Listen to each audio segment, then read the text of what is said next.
प्रिय बालाजी, स्वागत है आप सभी के गुरुकुल आश्रम के इस प्यारे से यूट्यूब चैनल पर। आप है क्लास 10th के मेरे प्यारे प्यारे से बच्चे और आपका हिंदी का ये सेकंड लास्ट चैप्टर लेकर आया हूँ काव्य खंड सीरीज का। और कहानी तो बच्चे जी वैसे भी आसान होती है। अगर मैं बात ये कहूँ बच्चे सर कहानी कैसे पढ़ते हैं, तो देखिए आप कोई भी कहानी, जैसे आपको तो पढ़ाया गया मेरी तरफ से शरण विभाजन जाति प्रथा और 20 के दांत। और मान लीजिए अपने भारत से हम क्या सीखे, अपने पढ़ लिया। पढ़ने के बाद जैसे ही आप इसके पेपर सॉल्व करेंगे, MCQ सॉल्व करेंगे, जो आपने खरीदा होगा रेफरेंस कोई बुक प्रैक्टिस के लिए, तो आपको बहुत मजा आएगा, आपके पूरे मार्क्स आ जाएंगे। फिर भी सर कोशिश करना है कि आपके पूरे जब हाथ लगा तो पूरा ख़त्म ही होगा। पहले आपका काव्य खंड जो बच गया था अपना, उसको देख लिया जाए। एक आज और चैप्टर हम पढ़ेंगे। समय कम में हम लोग ज़्यादा कंटेंट कवर करते हैं, तो वीडियो को लाइक और शेयर कर दीजिएगा अपने दोस्तों के साथ कि उनका समय भी बचे और कंटेंट भी अच्छे से डिलीवर हो जाए। तो जीवनानंद दास द्वारा रचित कविता है लौट कर आऊँगा फिर। आपको ऐसा लग रहा होगा सर लौटने की बात हो रही है। हाँ, कभी एक बार फिर से जन्म लेना चाहते हैं जिस मातृभूमि से आते हैं वहाँ पर, तो चैप्टर पढ़ेंगे ही पढ़ेंगे हम लोग। पहले हम करेंगे इनके प्रश्न का अभ्यास, इनके जीवनी का पूरा डिस्कशन, और उस पर जो पेपर में सवाल बनते हैं उसको भी देखा जाएगा।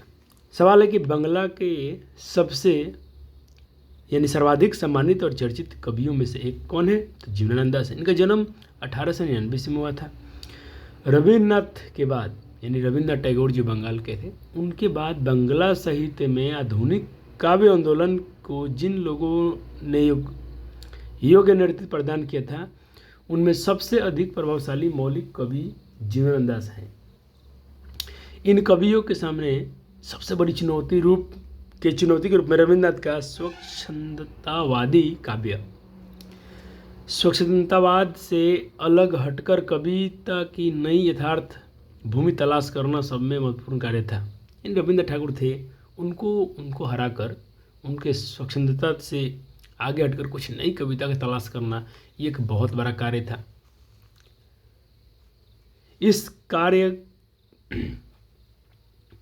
कार्य में अग्रणी भूमिका जीवनानंद दास की रही है। उन्होंने बंगाल के जीवन में रच बस कर उनकी जड़ों को पहचान कर उसे अपनी कविता में स्वर दिया। उन्होंने भाषा, भाव एवं दृष्टिकोण में नई शैली, सोच एवं जीवन दृष्टि को प्रतिष्ठित किया। सिर्फ 55 साल की उम्र में, यानी इनका उम्र कितना था, 55 ईयर्स, जीवनानंद दास का निधन हो गया। कैसे हो गया? मर्मतांग दुर्घटना में हुआ था। मतलब ये नेचुरल डेथ नहीं था, लगता है कोई ऐसे बंगाल में आप सुनते हैं कि बहुत सा दुर्घटना होती रहती है, वहाँ पर ये लोग एक दूसरे को हिंसा करते रहते हैं, उसमें इनकी मृत्यु हुई है सन 1954 में। तब तक सिर्फ 6 काव्य संकलन प्रकाशित हुए थे जब मृत्यु हुआ इनका।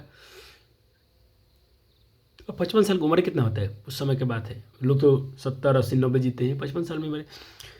और तब तक कि 6 काव्य संकलन ही लिख पाए थे, जैसे कि झरा फलक बहुत फेमस पूछा गया, धूसर पांडुलिपि, वनलता सेन, महापृथ्वी और सावित्री तरार तिमिर, और जीवनानंद दास दशेर श्रेष्ठ कविता। उनके अन्य काव्य संकलन रूपसी बांग्ला, बेला अलबेला, कलबेला, मन विहंगम और आलोक पृथ्वी निधन के बाद प्रकाशित हुए। जब मर गए थे उसके बाद ये सब आए, लेकिन जन्म जब तक उनका जीवन था तब तक 6 पर प्रकाशित हुआ था, और ये जो थे उनकी मृत्यु के बाद पब्लिश हुआ जब वो नहीं रहे थे। उनके निधन के बाद लगभग 100 कहानियाँ और 13 उपन्यास प्रकाशित हुई। बात याद रखना पड़ेगा हम लोग को कि जीवनानंद दास की मृत्यु के बाद कितनी कहानियाँ थी। 100 कहानियाँ, लगभग 100 कहानियाँ और 13 उपन्यास भी प्रकाशित हुई जब ये मर गए उसके बाद। तो ये जो लिखे होंगे उसको पब्लिश किया होगा, इनके जो भी जान पहचान वाले रिलेशन होंगे उसको पब्लिश कराया क्या होगा।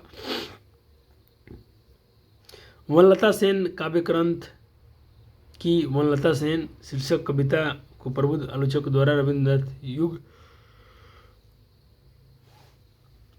की श्रेष्ठतम कविता का संज्ञा दी गई। जब रविन्द्रनाथ ठाकुर थे तो उस समय वनलता सेन जो इनका काव्य ग्रंथ था उसको श्रेष्ठतम प्रेम कविता का संज्ञा दिया गया। प्रेम के रूप में श्रेष्ठतम कविता का संज्ञा दी गई। शीर्षक कविता को प्रबुद्ध आलोचक द्वारा रविन्द्रनाथ युग की श्रेष्ठतम कविता की संज्ञा दी गई। वस्तुतः यह कविता बहुयामी भाव व्यंजना का उत्कृष्ट उदाहरण है। निखिल बंग रविंद्र साहित्य सम्मेलन द्वारा वनलता सेन को, जिनका ये वनलता सेल है, उसको 1952 में श्रेष्ठ काव्य ग्रंथ का पुरस्कार भी इनको अवार्ड मिला। यहाँ समकालीन कवि एक हैं प्रयाग शुक्ल, उनके द्वारा भाषांतरित है, क्योंकि ये जीवनानंद दास बांग्ला कवि हैं तो बांग्ला में लिखे होंगे। अब बांग्ला को हम लोग तो हिंदी में पढ़ने वाले हैं, तो बांग्ला से हिंदी में उसका भाषांतरण किसने किया है? तो प्रयाग शुक्ल ने किया है। और कविता प्रस्तुत है कि यह कविता अत्यंत लोकप्रिय बहुपरिचित कविता है। कविता में कवि का अपनी मातृभूमि तथा परिवेश से उत्कट प्रेम है। कवि को, जीवनानंद दास को अपनी मातृभूमि से और परिवेश से इतना प्रेम है, इतना प्रेम है कि बंगाल में नरसंगिक सम्मोहन के साथ चुनिंदा चित्रों को सांकेतिक रूप में कविता में विन्यस्त हैं। इस नश्वर जीवन के बाद भी जानते हैं कवि कि हमको तो मर जाना है, सबको तो मर जाना है, मनुष्य का रूप है, मनुष्य का शरीर है, इसको तो मिट जाना है मिट्टी में। फिर भी बंगाल में फिर एक बार आने की लालसा रखते हैं, फिर से दोबारा जन्म लेने की लालसा रहती है। मातृभूमि के प्रति कवि के प्रेम एक मनमोहक भंगिमा के रूप में सामने आती है। तो यहाँ से जो भी क्वेश्चन बनेंगे आपको परेशान होना ही नहीं है, एकदम बन जाएंगे सवाल। जो हाईलाइट किए गए आपको भी हाईलाइट रखना है। आइए कविता को थोड़ा पढ़ते हैं। कवि कह रहे हैं कि खेत है जहाँ धान के बहती नदी के किनारे फिर आऊँगा, लौट कर एक दिन बंगला में नहीं शायद, होऊंगा मनुष्य तब होऊंगा अबलील, या फिर कौवा उस भोर का फूटेगा नई धान की फसल जो। कवि कह रहे हैं कि मैं उस बंगाल में आऊँगा, फिर से उस बंगाल में आने की दोबारा बात करते हैं जहाँ पर धान है, धान की फसल है, बहती नदियाँ हैं किनारे, धान की फसल और बहती नदी किनारे फिर से आने की इनकी लालसा है। कहते एक बार जरूर आऊँगा। हो सकता है कि मैं मनुष्य का शरीर ना हो, करें कि हो सकता कि मैं होऊंगा नहीं मनुष्य, होऊंगा अविल। एक पक्षी क्या करे, एक छोटी सी काली पक्षी हो तो उस मैं पक्षी हो जाऊं, या कौवा हो जाए, उस भोर का फूटेगा नई धान की फसल पर जो सुबह सुबह का जो धान की फसल फूटती है उस पर जो कौवा बैठता है, ये कौवा होता है, उस रूप में मैं आ जाऊं, ये इनकी लालसा है।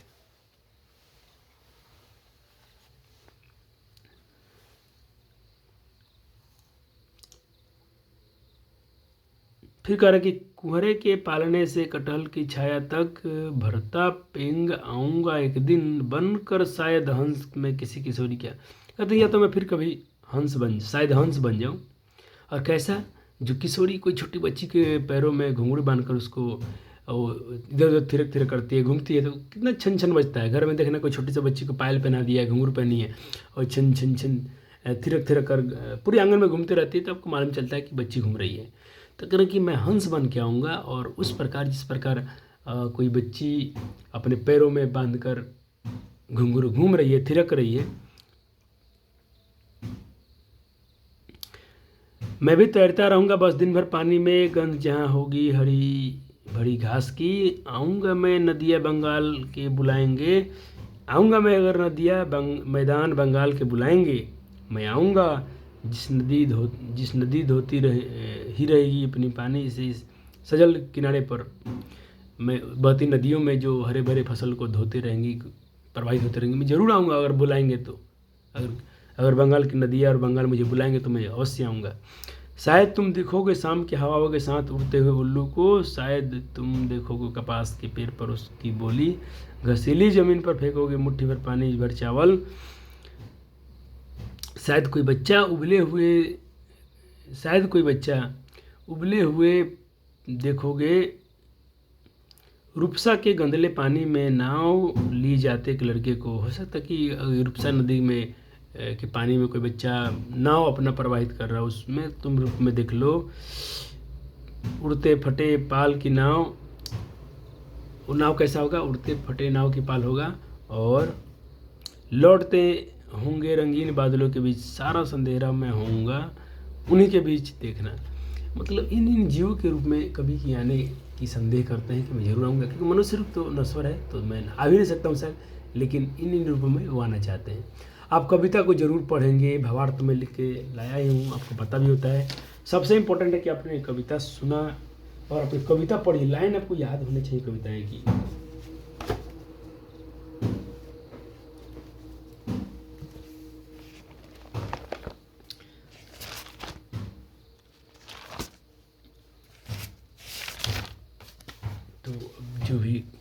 कविता का जो भी आपको ये रहा भावार्थ उसको दे दिया जाएगा आपको।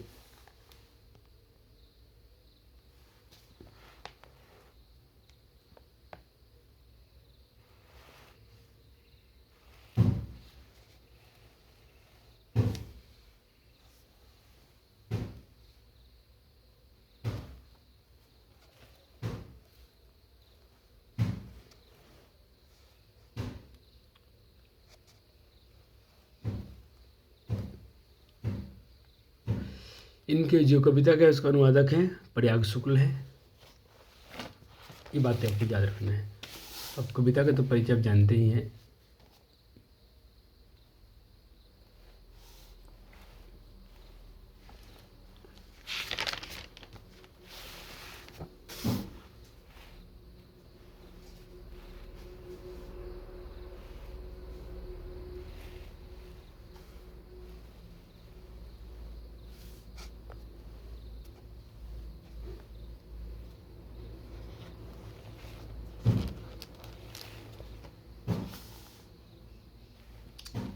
ये हंस है, हंस।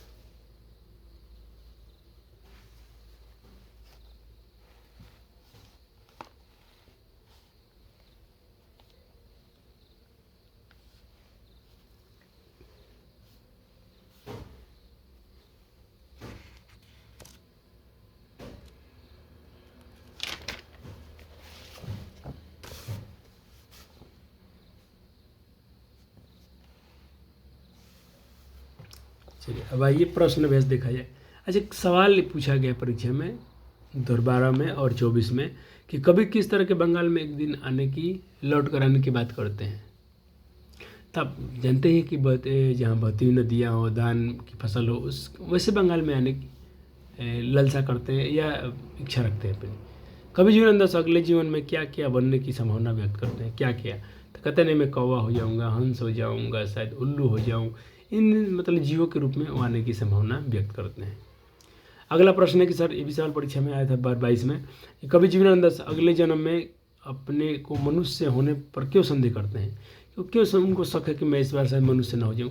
क्योंकि मनुष्य जो होता है बच्चे जी नश्वर होता है, तो नश्वर जीवन के बाद शायद दोबारा मनुष्य का जन्म दोबारा ना हो मनुष्य जीवन में, ये इसके लिए उनको संदेह है। एक सवाल और पूछा गया 2025 में, इस साल पूछा गया था कि कभी जीवनानंद से रूपसा के गंदले पानी में किसको क्या करते देखे थे। अपने भारत में पढ़ा था कि गंदले नदी में एक बालक को नाव तैरते हुए खेते हुए देखे थे। व्याख्या करने वाले सवाल में तब हीरो बन जाएंगे। सवाल पूछा था कि बनकर शायद हंस में किसी किशोरी के घुंघरू लाल पैरों में, व्याख्या कीजिए। 5 नंबर का आया था ये क्वेश्चन, 5 मार्क्स के आते हैं। तो बच्चे मेरे 5 नंबर तो आपको लॉन्ग क्वेश्चन तो आपको छोड़ के ही नहीं आना है। तो पहले आपको पकड़ना पड़ेगा किस कविता का है, किस चैप्टर का है। तो बताएंगे यह प्रस्तुत बनता है हमारी पाठ्यपुस्तक गोदली भाग 2 के लौट कर आऊँगा शीर्षक से है, जिसके कवि जो हैं जीवनानंद दास हैं। अब व्याख्या तो करना सिंपल होता है, सिर्फ इतना लिखते हैं तो बच्चा जी आपको 2-3 नंबर मिल जाते हैं। ये बहुत इंपॉर्टेंट पॉइंट होता है कि आप शीर्षक का नाम पकड़ लेते हैं, लेखक का नाम लिखते हैं, तो बस आपके लिए एग्जामिनर समझ जाएगा बच्चा पढ़ा लिखा है। व्याख्या तो आप कर ही पाएंगे, बहुत आसान होता है। चलिए अब इसके चैप्टर के कुछ ऑब्जेक्टिव प्रश्न का अभ्यास किया जाए।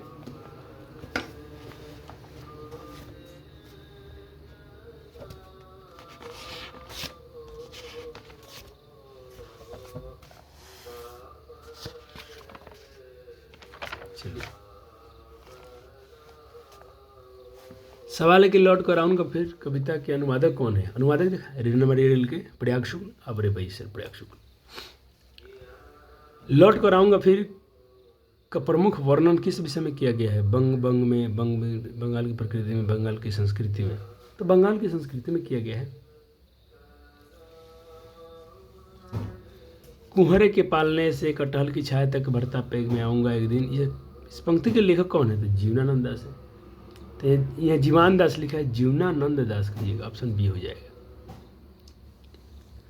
झारा पलक साहित्य कौन सी विद्या है। तो कहानी है, उपन्यास है। तो ये काव्य संकलन है और इसके लिए उनको क्या मिल चुका है। इनके 6 था ना, एक सेकंड, आपने इनके जीवनी में पढ़ा होगा बच्चा जी कि 6 इनके मरने से पहले 6 इनका प्रकाशित हो चुका था। एक आखिरी चैप्टर ये बचता है, कल किया जाएगा इसको।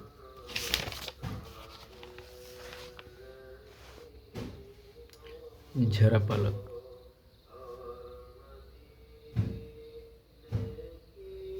ये काव्य संकलन है, देखिए काव्य संकलन में आता है झरा पलक, धूसर पांडुलिपि, वनलता सेन। वनलता सेन पता है इसको, इनको साहित्य इनको पुरस्कार भी मिल चुका है। जीवनानंद दास बांग्ला के किस काल के प्रमुख कवि हैं, किस काल के? तो ये रविंद्रोत्तर या रविंद्रोत्तर लिखा है, तो हमें तो है रविंद्रोत्तर काल के प्रमुख कवि रहे। 6 क्वेश्चन हो गए। 7वां प्रश्न आपके सामने होगा कि जीवनानंद दास कितने साल में उनका निधन हो गया था? जब 55 साल के थे तो इनको मर्मकता से इनकी मृत्यु हो गई थी, प्राकृतिक मौत नहीं था। कवि जीवनानंद दास किस भाषा के कवि हैं? तो भाई बंगला के कवि है। लौट कर आऊँगा शीर्षक कविता के कवि कौन है? तो जीवनानंद दास है। और प्रश्न बिल्कुल बजाइए। ये तो मैं जो कॉपी पर लिखा हूँ उसको आपको कराया हूँ, अब आपको कराएंगे वैसे प्रश्न जो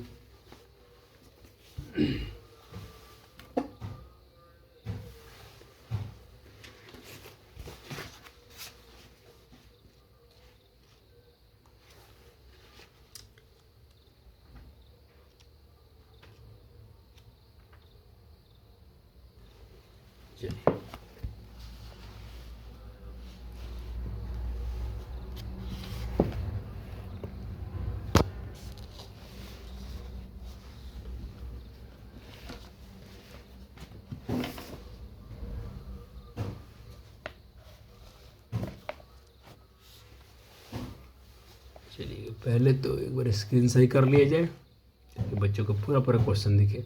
एक बार देखिएगा, प्रैक्टिस करेंगे ना आपको बहुत अच्छा फील आएगा। सवाल है लौट कर आऊँगा कविता किसके द्वारा भाषांतरित है? तो ये तो हम लोग क्वेश्चन कर चुके हैं, फिर भी एक बार देख लेते हैं। जीवनानंद दास के द्वारा। बांग्ला भाषा के सर्वाधिक सम्मानित चर्चित कवियों में से कौन है? तो एक है जीवनानंद दास है।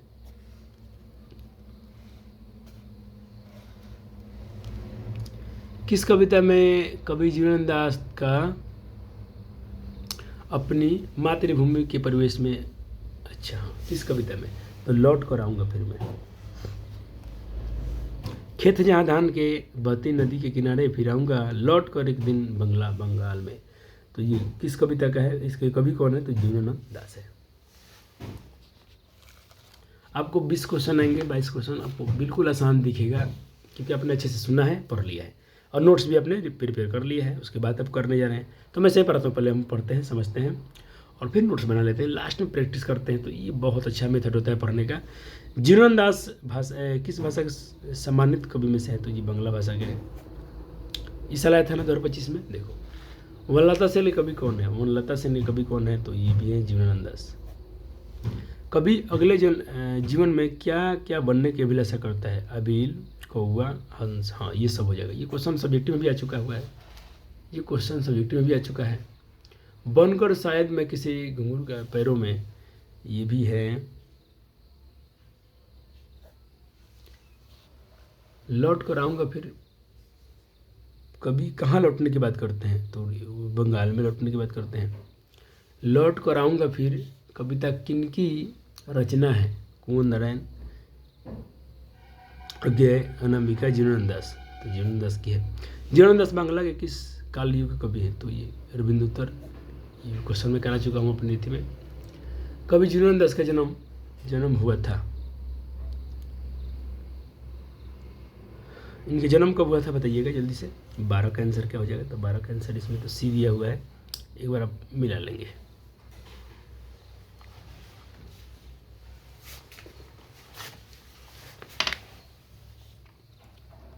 जीवनानंद दास किस कविता के प्रबुद्ध आलोचकों रविंद्र के श्रेष्ठतम कविता की संज्ञा दी गई? अच्छा किसको? वनलता सेन को दिया गया था। 13 का बी हो जाएगा।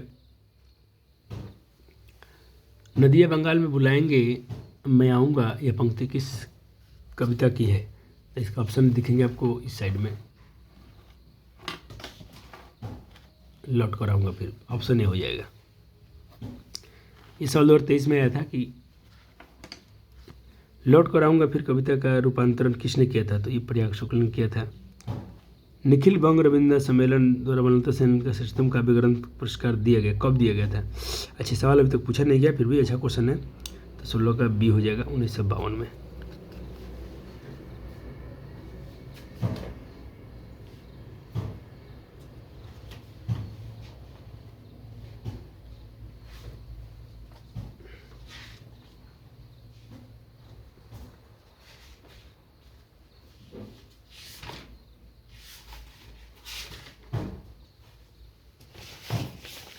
जीवनी कंफर्म कर लीजिए।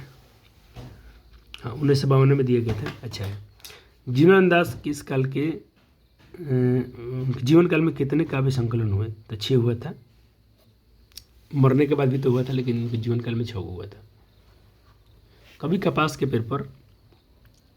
पेड़ पर किसकी बोली सुनने को करता है? तोय की, कौवे, कबूतर की, उल्लू को। 18 का आंसर बताइए क्या होगा? 18 का आंसर हो जाएगा आपका उल्लू। झरा पालक की रचना किसकी रचना है? तो ये तो जीवनानंद दास की है। रूपसी बंगला किसकी रचना है? ये भी जीवनानंद दास की है। ये मृत्यु के बाद शायद हुआ था। और 2 क्वेश्चन और है। जीवनानंद दास किसका हंस बनना चाहते हैं? कृषक का, किशोरी का बनना चाहते हैं? तो 21 का हो जाएगा सी। हाँ। खेत है जहाँ धान बहती नदी है, इस कविता में किसकी पंक्ति है? तो लौट करूँगा फिर। तो ये सवाल इस साल का है। 2025 का भी सवाल थे। आपका आसान था। एक चैप्टर और बच रहा अपना काव्य खंड में, मेरे बिना तुम प्रभु। कल उसको हम पढ़ेंगे या कल परसों। आज वीडियो अपलोड हो रही है 9 तारीख को, 9 नवंबर हो गया। तो मैं आपका हिंदी का सिलेबस टाइम पर कवर किया हूँ। मैथ तो जितना पढ़ा दिया गया उतना अगर कवर कर पाते हैं तो आपको सोचने की बातें नहीं है। आप 100 नंबर कर पाएंगे मैथ में। जितना मेरे लेक्चर हैं 60 वीडियो आपको प्ले लिस्ट में दिखते होंगे। 60 वीडियो बच्चे जो कवर कर लिए होंगे, आप मैथ में 100 में 100 ला देंगे। इसमें पूरा कोई शक नहीं है। मिलते हैं अगले वीडियो में। तब तक के लिए बहुत बहुत धन्यवाद। थैंक यू, शुक्रिया। वीडियो को लाइक और शेयर कर दीजिएगा अपने दोस्तों के साथ में।